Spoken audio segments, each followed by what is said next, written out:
Welcome back to the 2023 Tire Rack One Lap of America presented by Grassroots Motorsport Magazine. We are here, not with the Brady Bunch, but with the Sundae Cup crew, although it may look like it. So, guys, why don't you introduce yourselves? I don't know what screen order you have, but take it away. I'll go. Scott, go first. Yeah. That's Scott. I'm Scott. I'm Scott Robertson. Becky Burton. And we are driving Becky's car Mooncake, the Mazda 2, in the Sundae Cup class. I'm Seth Lemke. I'm driving with Bob Miller in his Kia Rio, which I'm sure he wants to tell you all about, being the only Kia to ever participate and complete a One Lap of America. He's very, very proud of it. Tell us about it, Bob. Yeah, and I'm Bob Miller, and this is the second time the Kia will be completing One Lap of America because I'm just that crazy. Bold of you to say. A last-minute entry coming in. Matt is shaking things up. But, Matt, you get to introduce yourself last because we've got somebody else first. So go ahead. Bill. Yep. Oh, okay. I'm apparently Bobby Brady, otherwise known as Bill Fisher.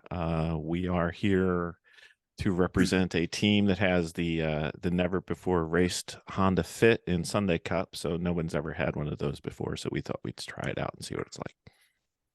Bold. And who we had just join us, please introduce yourself. Hi, I'm Matt Getty, one half of the team members with the 94 Celica this year. Awesome. Well, thank you all for joining us. And Brian, didn't a Kia-esque vehicle do this in 2012? I believe so. I believe so. I think you were in one of the seats and I was in the other one. So, yes, and we swap seats every once in a while. We did. I recall that. Anyhow. But so the Sundae car, the Sundae Cup class here, many might wonder why that is and why it's called that, but we can tell you it is Brock's favorite class. And if he had his way, I think every vehicle would have less than 270 horsepower and have fun, basically. That's Brock's willing, but there's a lot of variety, and that's what this class brings. So why don't you guys talk to us a little bit more about the Sundae Cup, how it got its start, and why? Why you guys enjoy this? I'll start, and everybody can give the color commentary. Becky and I, this is our going into our fifth one lap, and we've had an escalating Miata that we kept bringing.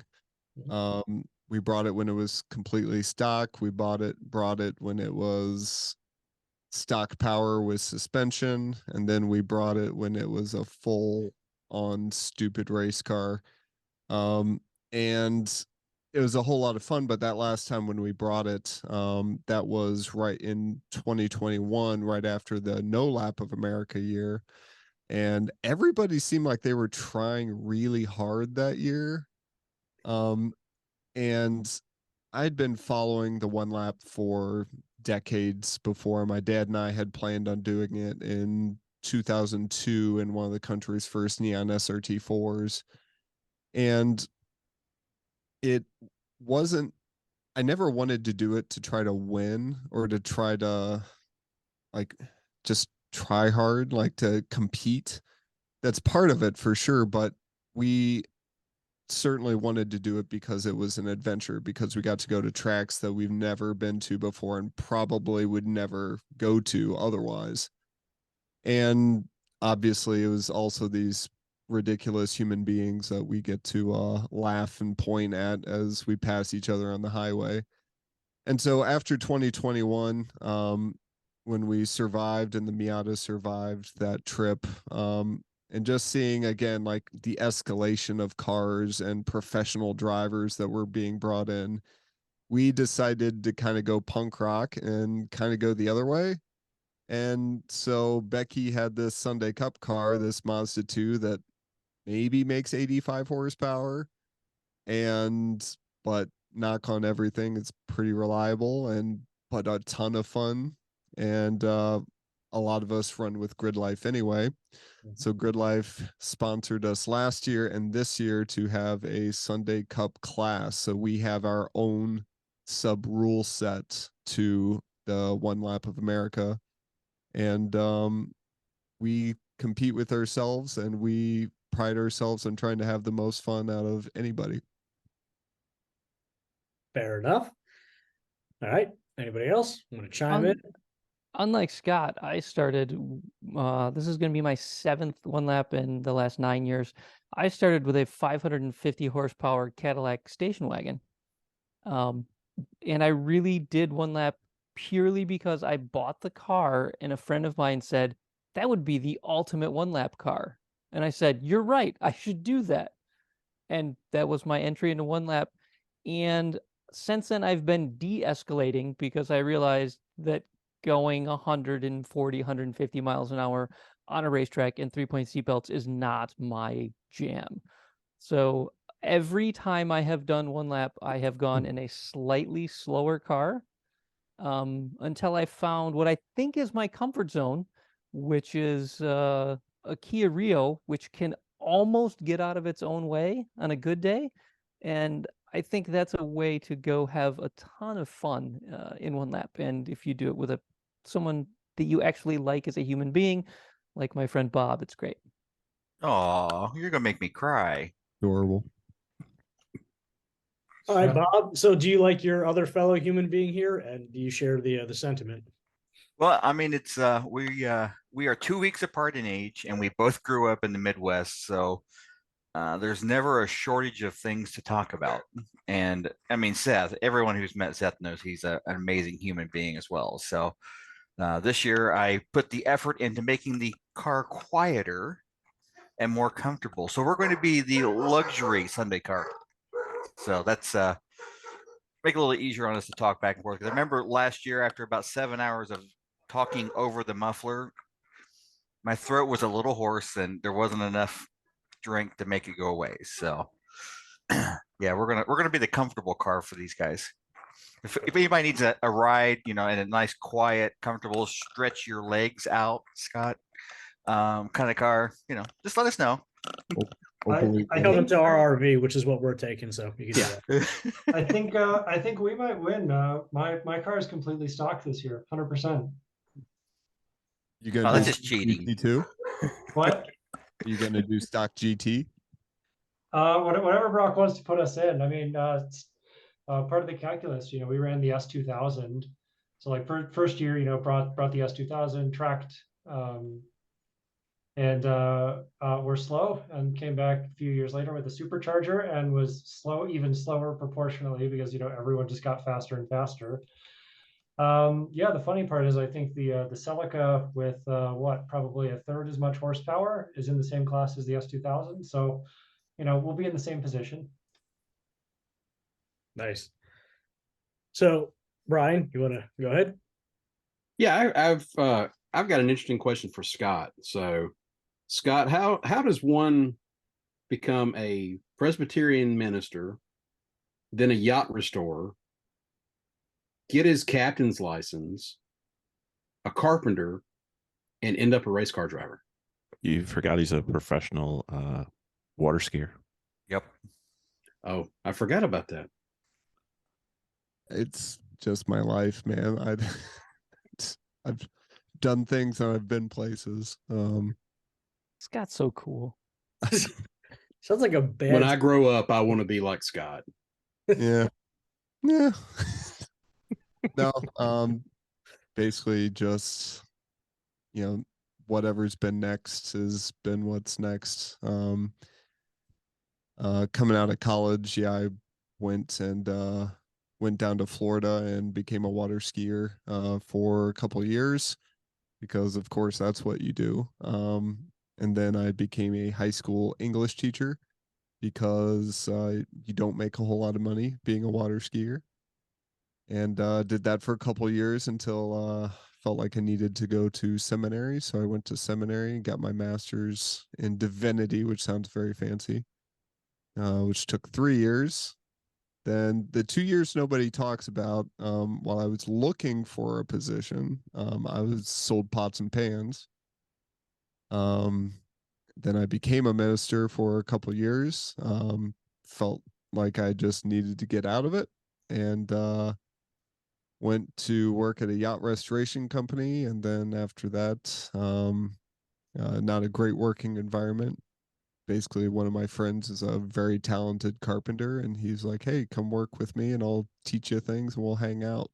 And Was that because you went to seminary, so you wanted to find a carpenter and figured that would kind of, yeah. lots of jokes have been made. Yes. They write themselves.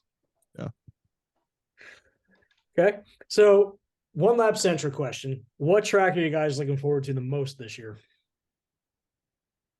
Nelson Ledges. Nelson Ledges. Actually, ECR.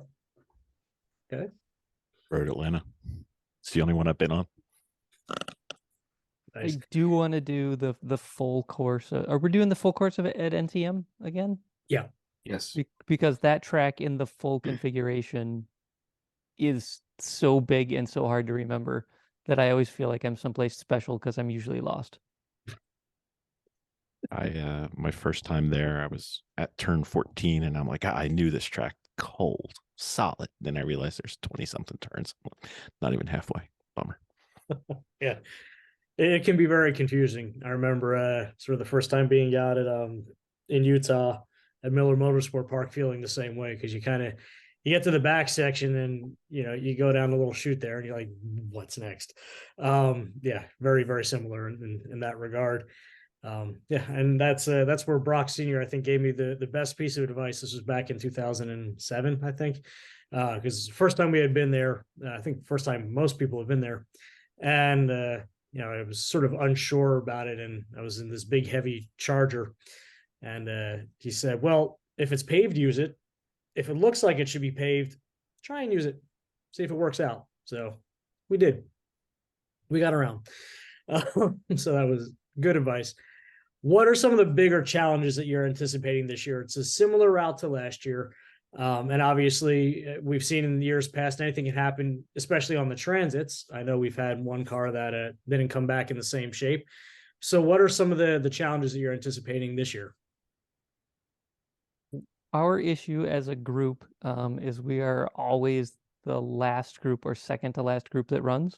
Mhm. And so our nights are always shorter than everyone else's, but we have to show up at the track the same time as everybody else in the morning to do the walks in the morning. So the group of us that have done this before are all a year older, and it's gonna get harder. Every year's it's being at the back starts to get hard. I understand why Andy Hollis and that group are like, I will not drive a slow car, because they really don't want to lose that extra 2 hours of sleep a night that all of us voluntarily do. I'm desperate to try to convince Brock for like one of the short transits just to do a reverse grid. Just wants to piss off Andy. I want that so badly. I'm a little concerned about the transits in my car. Since last year, I got a roll bar put in, and now the passenger seat doesn't recline, which is not so much of a problem for me. I can curl up pretty small and probably sleep okay. Scott does not have that luxury, so I'm a little concerned about Scott on some of the longer transits. Okay. Scott is also concerned about Scott and some of the longer Years ago, we used to have a couple, Doc Harmony and his wife, and Kevin, and they would take a Caterham, effectively a Super 7, and they had something called a coffin in the back. And it was appropriately named because it was, it looked like a coffin. They had fuel in there, and they had a bed, and they would sleep. One of them would sleep in the coffin whilst the other was transiting throughout the country. Terrifyingly efficient. So, yeah. And if there's a crash, one thing's already taken care of. It's depending on what side you're crashing, one might make it out okay. I mean, I traveled cross country in the bed of a pickup truck with a camper shell all through my, preteen years. It can't be a whole lot different, can it? not exactly strapped in, just rolling around. It's fun. That Especially may through the explain some mountains. things. That may explain a lot of things. Okay, Brian, you have anything else? What tires have you guys all picked out for this year? Hmm. Or is that a one of the subset rules of grid life? You all have to run the same tire. 660s. 660s for us as well. And we're on 615s because somebody had to ask for an exception. Yeah, as part of the Grid Life Sunday Cup things, Falcon is one of our partnery people. Is that right, Scott? Yes. So we are all on Falcons. So we had to look at the catalog of Falcons in the 205 width, except for Bob, who's all special, and look at what the best options are for a Falcon in 205 width. And obviously, the fast people chose 660s, and Bob and I, not concerned about being fast, chose 615s. Matt, did you guys do the 660s? 660s. So yeah, according to the Grid Life Sunday Cup rules, that they have spec tires. You can either do the 615 or the 660, your choice, but a maximum of 205 width, which allows the cars to downsize in the back because front wheel drive things if they want to. And yeah, Bob with his gearing, he's like, "Can I do a 215, but I'll do the 615 tire?" And it's like, "That's fine. We're gonna beat you anyway." So Nice. I want to argue with him, but I can't. So obviously the impetus behind this class is it's a lot more fun to drive a slow car fast because you can, ring it out at pretty close to 10 tenths anywhere you go. Shopping mall parking lot or, turn one at Road Atlanta. Let's say I'm somebody who's looking to do the one lap right now. And, I can go out and buy a Corvette, a Mustang, whatever have you. Why, given your experience so far and what you've talked about so far, sell me on the Sundae Cup class? Bill, go. Well, having never done Sunday Cup class and having bought 3 cars preparing for Sunday Cup class, I am terrible at doing this, but I will do my best. If you look at driving at the limit, it doesn't matter what the limit is. The limit is where the fun is. And if you have a car that has capability that is low, you can be more towards the limit or at the limit or potentially over the limit more often, more of the time, without scaring yourself or your partner in crime on the One Lap of America. So we will be doing this, and there's a good chance that we will have 2 people in the car for every single track. And we are looking to lock up last place. So that's all I'm saying. You guys are going to have to pry it from our slow, dead hands. Challenge is on. Matt, have you guys actually driven the Celica on track before? I have. So the fun fact here is, I think after one lap a few years ago, I guess this was last year, I just bought the Celica and I wanted to take the S2000 back out to our local track here. And I managed to bend a 10 millimeter tensioner bolt on the supercharger, because that's what you do with the superchargers. My other car still had snow tires on it, so I said, "What the heck? I just bought a Celica. Let's take it out to the track." And it's like driving a boat. It can't hit 100 on the main straight at HPR, but I took the co-driver Brian and we did a few laps in it, and it was fun. We were like, this is way better than it ever should be. It's very slow, but it's great fun, which is kind of the entire point. Nice. Brian? Oh, well, with you guys being certified lap dogs, if you were to sit down with a lap puppy, what advice or warnings would you like to give to them? So all of us are dogs except for Bill and his co-driver. So we're at least taking them under our wing, paw, Paw. paw. Yeah. Well, Seth is the super seasoned vet. You want to go first? Sure. I would tell anybody who is, especially anybody who chose to do Sunday Cup, the first year that you're doing one lap, you're learning how to do one lap. So ask questions of the people around you. Why do they show up in the morning to do track walks every day early? Because that's a good idea.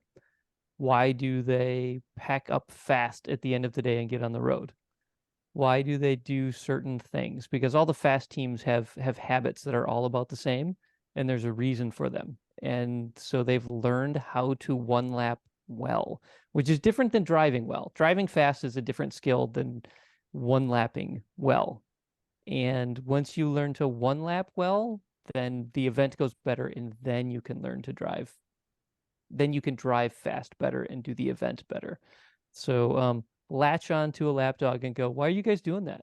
And they'll tell you, because everything is intentional for the fast teams. For sure. All right. Anybody else? So It's- I would say, not to make things complicated, keep things as simple as possible. As far as your packing and even your expectations, I think we will be competitive with each other, but we're doing this for fun. And it can ruin it if you're too super serious about that. And also the value of taking care of yourself over trying to have shorter stops or whatnot. Eat good food. Do what you need to do, because if you don't, if you skip dinner and you eat gas station hot links and cheese, everybody gets cranky, and then just makes things worse. So take care of yourself, keep it simple, and fun is the focus. Very true. All right. So let's shift gears for a second and let's pay a little bit of attention to some of the sponsors and some of the charities that we're working with this year. So guys, why don't you let us know who's sponsoring you, who you're representing, and who you might be raising some funds for this year. All right, here we go. We're sponsored by Robertson Racing, who is us. Do coaching and setup services for hire, and we really enjoy that. What part of the Besides, country? Anywhere? we or, say what? what part of the country? Anywhere, or just sort of where you guys? Anywhere. Yep. I will fly anywhere if it's if somebody wants me. There you go. And where can they find you? Robertson-racing.com. Nice. We are sponsored by Grid Life, who put together this class for us and are providing a small but mighty media team, as well as a Honda Fit for them to drive. So we'll have 2 Honda Fits kind of in our posse. Also want to thank 303 Car Care and Stable Brand. They came on board for the other half of the media team, and they gave us huge boxes for each of the cars of car care products, shirts, microfibers, and stuff like that. Also need to thank Falcon for supporting the series at Grid Life and also our class, as well as Valvoline, who are going to provide each car a full oil change for us. So, and I'll let everybody else do their thing.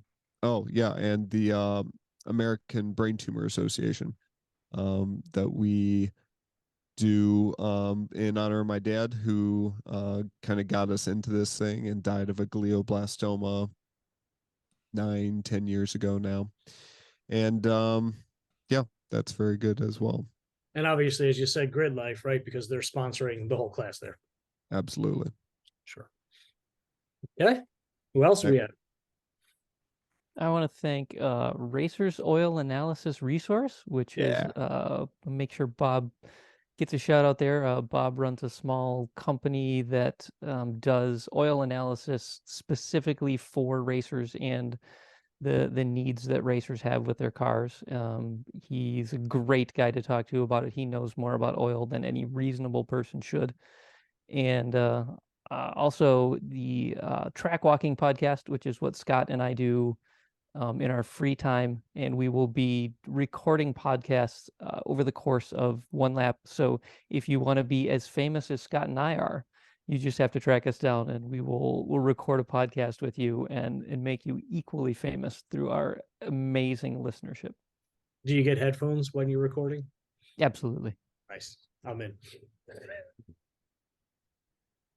All right. Any other sponsors or charities we'd like to mention? We are the Baby Brother podcast, so we will be Garage Heroes and Training podcast, and we will also be podcasting and hopefully doing it with everybody we can find and bother people. Scott's already been on, and several of you will be on and have been looking to be on before. So we may not get you during the great One Lap of America, but we will get you at some point.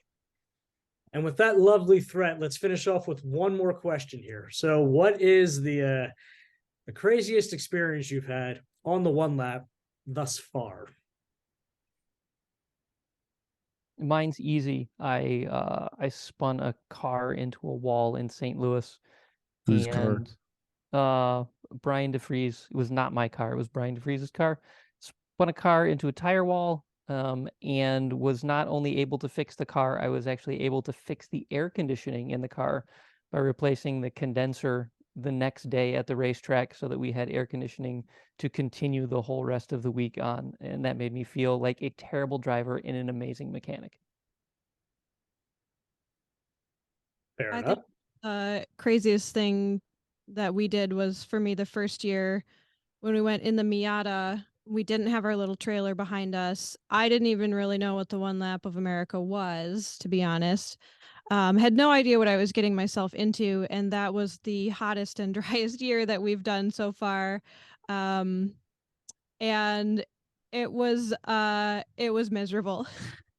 Also, I think fist bumping Bucky Lassick going down the road was pretty fun. Stands out for me. Yeah. I'll go real quick.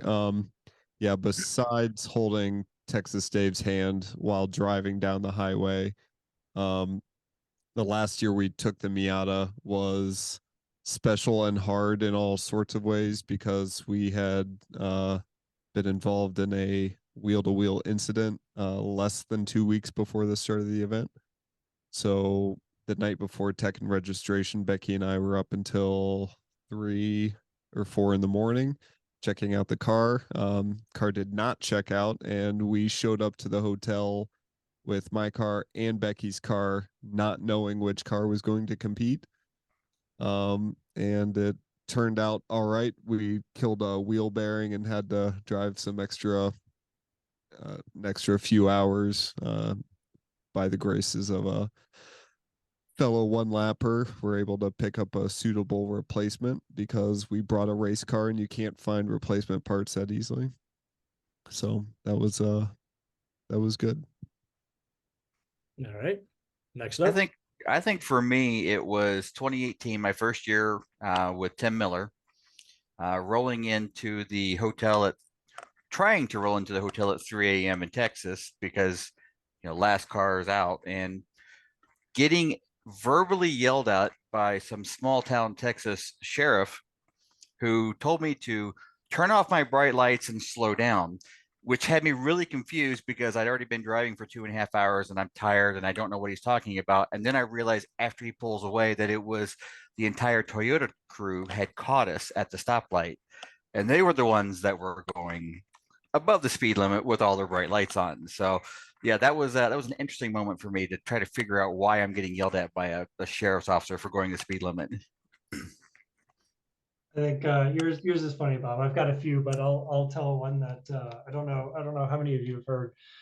So this would have been I think 2 years ago when we were rolling into North Atlanta, coming from NOLA. So it's probably like 3 a.m. We're both super tired, and we're in a pretty much race prepped S2000, kind of in like the country of Atlanta, or countryside of Atlanta. And I'm driving, and it's 3:30 in the morning or whatever, and I go over the yellow line because it's the country road, and it's 3:30 in the morning, and I've been driving for 10 hours. And a cop pulls us over, and is like, like comes up and it's like, oh man, like what, like obviously like, we haven't had a beer in 4 days and whatever, and we just want to get to the hotel. And I roll down the window and the cop clearly doesn't know what to expect. And so it's just two guys, in 6-point harnesses, and he's like, you guys okay? We're like, yep, like we drove from New Orleans, like sorry, went over the yellow line. And he's like, like absolutely speechless. He's just like, oh, okay, like Hampton Inn's like a mile down the road. Have a nice morning. And that was it. That's Nice. amazing. All right, Brian, I'll give you the last question honors here before we wrap up. Oh, wow. Let's see. Those He's always- glasses are amazing. He's always, I know, it's just, I try to be prepared. So, Scott, are you going to allow Becky to drive more this year? Because clearly she is the faster driver of the two. So we split the time evenly last year, and we will be splitting the time evenly this year. So it basically works out to be every other day. We will be driving. It just so happens that all of my on-track days are the day after the long transit. So that's super cool. That way you're especially warmed with up. that lovely reclining seat, you'll get lots of rest ahead of time. I'm just looking forward to doing the drag event this year because I've never done it before, and I was really looking forward to it last year, but it got rained out. So It'll rain again this year. well, I'm hoping not. No, I'm taking that this year. Bob really wants it, and I Oh, yeah. can't wait for him to stall at the light. The most efficient way is to lose 2 gears along the course of the one lap. As the Honda team showed us a number of years ago. What did they have? Yep. 2 gears or 3 gears, and They had second, fourth, and sixth in an Odyssey minivan, and they hit their dial-in within like 200 or 300s every single run at Brainerd. As a stock Miata beat a Focus RS on the drag strip, so anything can happen. This is true. I'm terrible. Brian's amazing at it. He told me what to do, and as soon as I got to the line, that all went out the window, and I just went go. And so yeah, I'm horrible at that. He's very good. Matt, have you guys ever actually competed in the drag since you guys started? Us? Yeah. Yeah, we did first year at Brainerd. Okay. 19. Had absolutely no idea how to do it. Was off by our dial time by a giant amount, but we got to leave early. Nice. That's Everybody the real needs pros. dial-in help. Brian's the guy to talk to. He is like spot on every time. No, if you're a And Sunday I Cup car, I don't blow charge as much as Robertson Racing does. Deal. if you're a Sunday Cup car, that's the one day you get to leave earlier than other people. Blow your dial in, pack up, and head down the road. It is awkward to want to lose drag. We have second place skid pad Fred here too. I mean, just saying. We've done the last 2 years, we've done well in the skid pad, and I'm greatly looking forward to trying to keep repeating that. But the drags, I don't know. The bracket drags, again, that's a good, easy way for these slow cars to beat some very fast ones. Mhm. And that's one event that I don't mind staying a little bit later to try to claw something back. Nice. Yeah, brackets are very scientific, believe it or not. Well, So- looking forward to catching the action this year. That brings us to the end of the time that we have for today. But I want to thank all the guys from the Sundae Cup here, and Becky. She who disappeared. She thought this was getting too boring, so I'm sorry. We'll keep you more engaged next time. But yeah, thank you all for making the time. We really appreciate it, and thanks for educating everybody on sort of what you do, why you do it, and how you might do it this year. So with that said, for the 2023 Tire Rack One Lap of America presented by Grassroots Motorsport Magazine, I'm Solomon, that's Brian. These are all Sunday Car Cup drivers, and we can't wait to see you on the One Lap this year. Have a great evening. See you guys. Have a great night.